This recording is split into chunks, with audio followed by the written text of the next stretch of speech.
বাংলাদেশের মোহাম্মদ ইউনূস সরকার মানুষের কণ্ঠ আটকানোর চেষ্টা করছে। যারা সংখ্যালঘুদের নিয়ে কথা বলছে তাদের উপরেই দেওয়া হচ্ছে রাষ্ট্রদ্রোহিতার কেস। তার নতুন উদাহরণ ইসকনের প্রভু চিন্ময় কৃষ্ণ দাস। তাকে গ্রেপ্তারের পরই গর্জে উঠল গোটা বাংলাদেশের হিন্দুরা। রীতিমতো রাস্তায় নেমে তারা প্রতিবাদ দেখাতে শুরু করেছেন। বাংলাদেশের রাস্তায় নেমে পড়েছেন সকলেই। বাংলাদেশে হিন্দুদের ওপর যেভাবে অত্যাচার হচ্ছে তাদের এবার ঘুরে দাঁড়ানোর লড়াই। আর এবার তার প্রতিবাদেই গর্জে উঠল গোটা দেশ। রাস্তায় হাজার হাজার বিক্ষোভকারী বিচার চাইছেন। রাস্তায় নেমে সরকারের বিরুদ্ধে তারা গর্জে উঠেছেন, যেন শেষ থেকে শুরু করে তাদের ফিরে দাঁড়ানোর লড়াই। দেখুন সেই ভিডিও।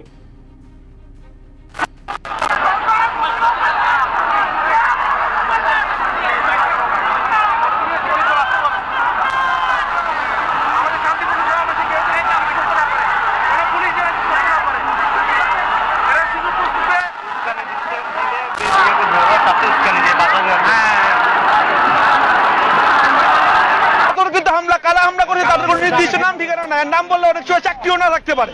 যদি নাম বলতে চাই চাকরি থাকবে না, এরকম বা চাকরি তো না, এখন জীবনটা থাকবে না। ব্যাপারটা হচ্ছে এইটা। কিন্তু কারা হামলা করছে এটা সবাই আমরা জানি। এখানে শাহবাগে আমাদের সাধারণ সনাতনী জনতা কারা হামলা করে, আমরা যারা এখানে অবস্থান করছি আমাদের কারো কাছে কোনো অস্ত্র নেই, কোনো লাঠি সোটা নেই, আমরা মুখে প্রতিবাদ করছি। তারপর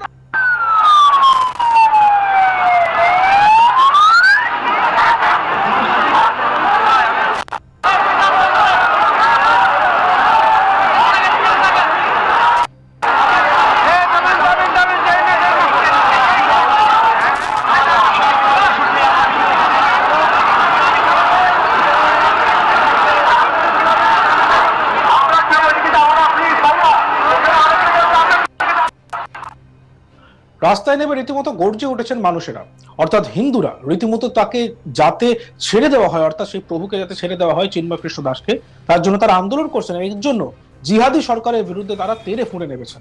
তারা প্রাণ দিতেও রাজি। এক প্রতিবাদী হিন্দু কি বলছেন শুনবো। আমাদের প্রভুর কিচ্ছু হলে আমরা জীবন দিতে রাজি আছি। শাহবাগে আমরা শান্তিপূর্ণ সমাবেশ করতেছি প্রভুর মুক্তির জন্য, সেখানেও আমাদেরকে আক্রান্ত করা হচ্ছে। তাইলে আমরা কোথায় নিরাপদ? সব জায়গায় বলে হিন্দুরা নিরাপদ। আদৌ কি হিন্দুরা নিরাপদ? বাংলার মাটিতে হিন্দুরা নিরাপদ না। 1971 সালের পর এই পর্যন্ত হিন্দুরা ধাপে ধাপে নিপীড়ন হচ্ছে। একটা পর্যায়ে এই দেশে হিন্দুরা আর থাকতেই পারবে না। আমি অবিলম্বে আমাদের চিন্ময় প্রভুর মুক্তি কামনা করছি। আমি ডক্টর ইউনূস স্যারকে বলবো যে সোনাতলির দিকে তাকান। সোনাতলির রক্তে এই দেশের সাথে মিশে আছে বাংলার ভূমি। আমরা সোনাতলীরা কখনো কোথাও গ্যাঞ্জামে নাই। স্যারকে আবারও অনুরোধ করব, চিন্ময় প্রভুকে অবিলম্বে মুক্তি দেওয়ার নির্দেশ দান করুন। কিন্তু হামলা কারা হামলা করে তাদের কোনো নির্দিষ্ট নাম ঠিকানা নাই। নাম বললে অনেক সময় চাকরিও না থাকতে পারে।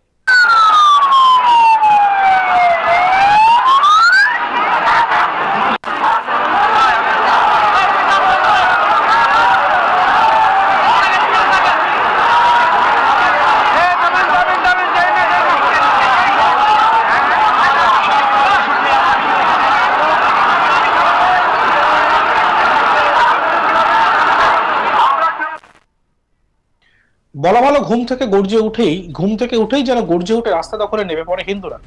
তাদের আন্দোলন এবার কার্যত বেসামাল হওয়ার জোগাড় বাংলাদেশের সরকারের। কারণ সনাতনীরা গর্জে উঠেছে আর এই গোটা ঘটনায় তারা প্রতিবাদ করছে। আর এই নিয়ে আন্তর্জাতিক সম্পর্ক বিশেষজ্ঞ শুভাশিস ব্যানার্জি কি বলছেন শুনবো। বাংলাদেশের যে পরিস্থিতি ঘটিয়েছে, বাংলাদেশের সরকার, ইন্টারিম গভর্নমেন্ট এবং বাংলাদেশের আর্মি, সেটা স্পেশালি ডিবি, সেটা অত্যন্ত নক্কারজনক এবং আন্তর্জাতিক মহল সেটাকে কোনোভাবেই সাধারণ চোখে দেখবে না। এবং বলাই বাহুল্য, আজকের ডেটে দাঁড়িয়ে বাংলাদেশের মাইনরিটি অর্থাৎ হিন্দুরা অত্যন্ত ক্ষেপে আছে এবং তারা কাল রাত সারা রাত ধরে সারা রাত ব্যাপী তারা আন্দোলন চালিয়েছে। এবং যতটা আমরা এখন জানতে পারছি যে ইসকনের চিন্ময় প্রভুজিকে অলরেডি তারা কোর্টে প্রডিউস করেছে এবং কোর্টে প্রডিউস করার সময়ও বিপুল সংখ্যক মানুষ বাইরে ছিলেন এবং এখনও বিপুল সংখ্যক মানুষ উত্তেজিত গোটা চিটাগাং জুড়ে। এবং এই ধরনের ঘটনা যদি বারংবার তারা ঘটাতে থাকে হিন্দুদের উপরে এবং মাইনরিটির যারা লিডারশিপ তাদের উপরে, সময়ে দেরি নেই যে আন্তর্জাতিক মহল এ ব্যাপারে ইন্টারভিন করবে এবং আন্তর্জাতিক মহল যদি ইন্টারভিউ করে, বাংলাদেশের এই ইন্টারিম গভর্নমেন্টের সেই শক্তি, সাহস বা সেই ধরনের কোনো ফরেন পলিসি নেই সেটাকে কাউন্টার করার জন্য। সুতরাং এই ধরনের ঘটনাগুলো বাংলাদেশ ইন্টারিম গভর্নমেন্ট মোহাম্মদ ইউনূসের তত্ত্বাবধানে কেন ঘটাচ্ছে সেটাও জানার বিষয়। এবং এই ধরনের ঘটনা ঘটানোর সময় তারা সত্যি কি মাথায় রাখছে না যে মাইনরিটি রাইটস একটা ইন্টারন্যাশনাল ইস্যু এবং মিলিটারি প্রোটোকল একটা ইন্টারন্যাশনাল ইস্যু।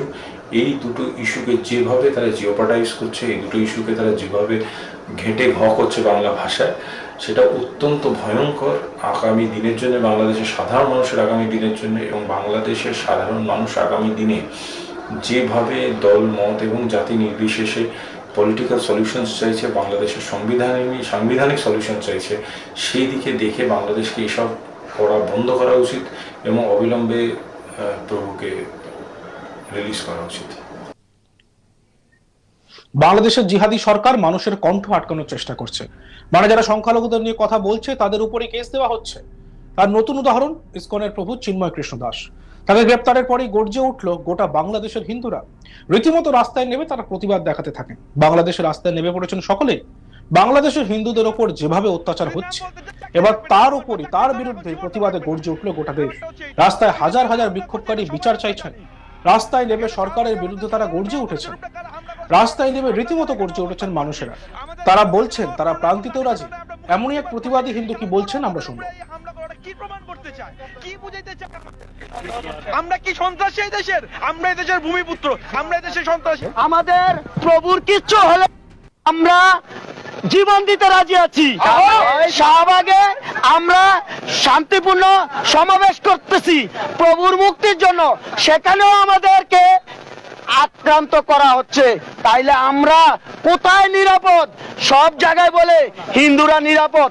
আদৌ কি হিন্দুরা নিরাপদ? বাংলার মাটিতে হিন্দুরা নিরাপদ না। 1971 সালের পর এই পর্যন্ত হিন্দুরা ধাপে ধাপে নিপীড়ন হচ্ছে। একটা পর্যায়ে এই দেশে হিন্দুরা আর থাকতেই পারবে না। আমি অবিলম্বে আমাদের চিন্ময় প্রভুর মুক্তি কামনা করছি। আমি ডক্টর ইউনূস স্যারকে বলবো যে সোনাতলির দিকে তাকান। সোনাতলির রক্তে এই দেশের সাথে মিশে আছে বাংলার ভূমি। আমরা সোনাতলীরা কখনো কোথাও গ্যাঞ্জামে নাই। স্যারকে আবারও অনুরোধ করব, চিন্ময় প্রভুকে অবিলম্বে মুক্তি দেওয়ার নির্দেশ দান করুন, নির্দেশ দেন।